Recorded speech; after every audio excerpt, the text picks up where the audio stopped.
que já eram muito boas, mas sem dúvida alguma, a segunda pista da Imigrantes foi uma estrada muito melhor. E ela foi muito melhor não só pela passagem dos anos, né, pelo amadurecimento que a tecnologia propiciou, mas porque um estudo de impacto ambiental permitiu uma elaboração mais adequada, né, dessa estrada. Muito bem.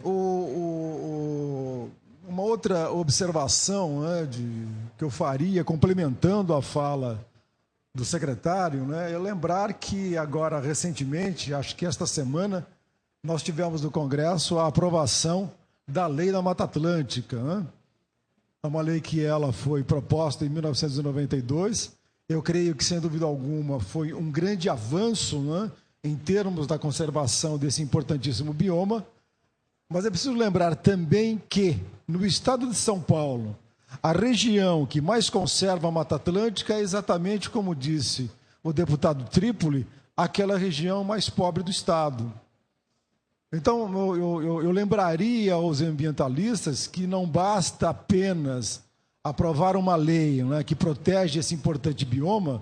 mas que, com certeza, também é importante aprovar lei, é importante que tenhamos medidas que propiciam uma qualidade de vida muito superior àquela que essa população tem hoje. Obviamente, para a conservação da Mata Atlântica, que eu acho que, sem dúvida alguma, é necessário, essa população tem sido submetida ao longo dos anos a níveis de vida, né, a uma qualidade de vida que eu acho que nós não gostaríamos de ter. Com relação à região, eu lembro que, sem dúvida, seria necessário que houvesse uma compensação por parte não só da cidade de São Paulo, mas por parte da região metropolitana, para as águas que nós consumimos e que vêm desta região. Eu lembro que pelo menos 50% das águas consumidas na região metropolitana vêm, né, desta região. E eu não sei se ela recebe, ou se recebe muito pouco, de tudo aquilo que nós consumimos. Então, é importante que não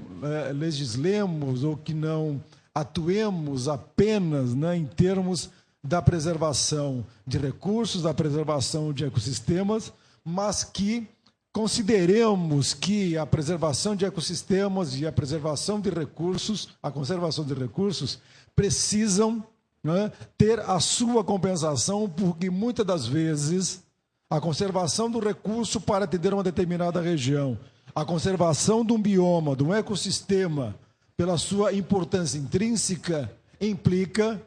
no rebaixamento da qualidade de vida de uma região, implica muitas das vezes, como é o caso desta região, no cerceamento do seu desenvolvimento econômico. Então, é preciso que nós passemos, né, a legislar, passemos a ter medidas que venham a beneficiar aqueles que, conservando, têm o seu desenvolvimento tolhido. Algumas leis, como o próprio deputado Trípoli, já foram votadas, estão para votação. Agora também na Assembleia há uma superação, né, da lei de compensação ambiental. Ela vai ser examinada agora em plenário, portanto beneficiando essas regiões que preservam ecossistemas, mas eu tenho a impressão de que muita coisa precisa ser feita para que essas populações recebam a contrapartida por aquilo que preservam, pelos recursos naturais que permitem, né, que nós tenhamos uma existência decente nas nossas cidades, nas nossas regiões. Muito bem, aqui à minha direita eu tenho aqui o organograma do Sistema Estadual do Meio Ambiente. Eu lembro, obviamente, né, de que a conservação, né, das águas, a conservação dos ecossistemas, né, ela não prescinde de uma organização eficiente de controle e de licenciamento, que é aquilo que eu reputo como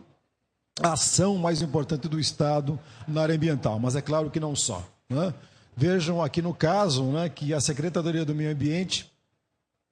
ela tem os seus órgãos, que são órgãos vinculados à Fundação Florestal, a Fundação Zoológico, que veio recentemente, né, para a Secretaria do Meio Ambiente,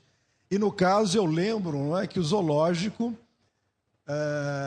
mesmo antes de vir para a Secretaria do Meio Ambiente, já havia há muito tempo mudado aquela velha concepção de que o zoológico é a exposição de animais. Hoje o zoológico de São Paulo, mas não só o zoológico de São Paulo, inúmeros zoológicos do mundo, trabalha na conservação, na reprodução de espécies em extinção, trabalha, né, no tratamento de animais capturados, silvestres, né, para serem recolocados nos ambientes naturais e, claro, que também, né, propicia à população, no caso metropolitana, né, um contato hoje diferenciado com aqueles companheiros nossos, né, companheiros do bolo e do terra, que nós sempre tratamos com um relativo desprezo, que são os animais que nos acompanham aqui. Então, a Secretaria do Meio Ambiente, ela está ligada, né, ao sistema, a CETESB, a Fundação Florestal e a Fundação Zoológico.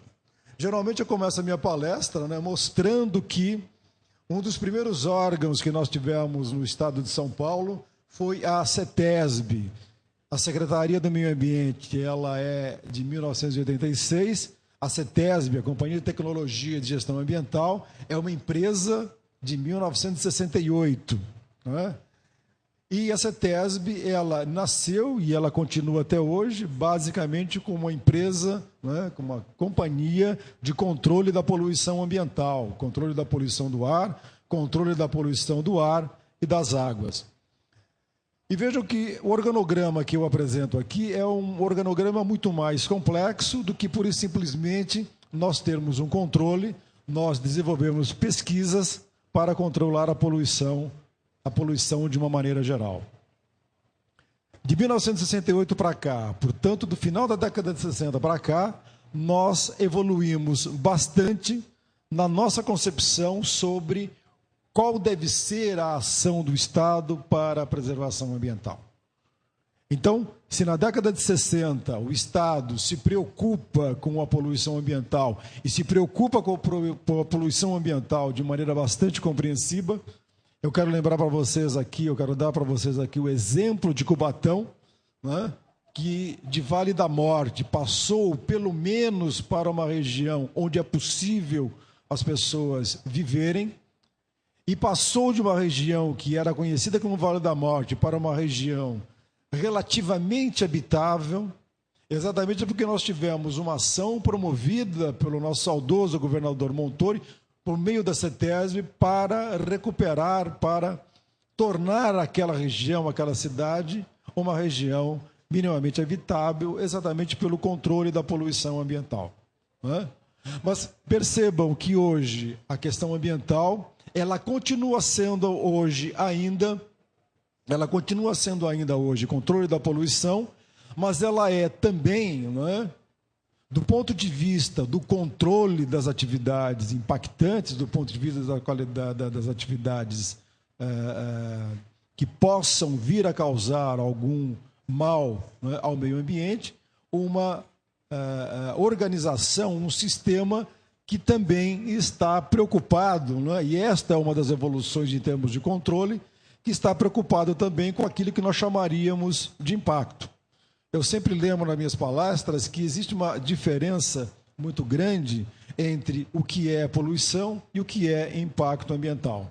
Volto mais uma vez ao exemplo do deputado Ricardo Trípoli, quando ele falou para nós aqui, quando ele se manifestou sobre a Imigrantes. Vejam, a Imigrantes, ela foi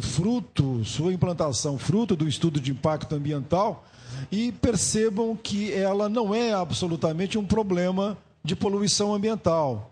Tudo bem, alguma poluição existe na medida que nós temos ali a passagem de caminhões, a passagem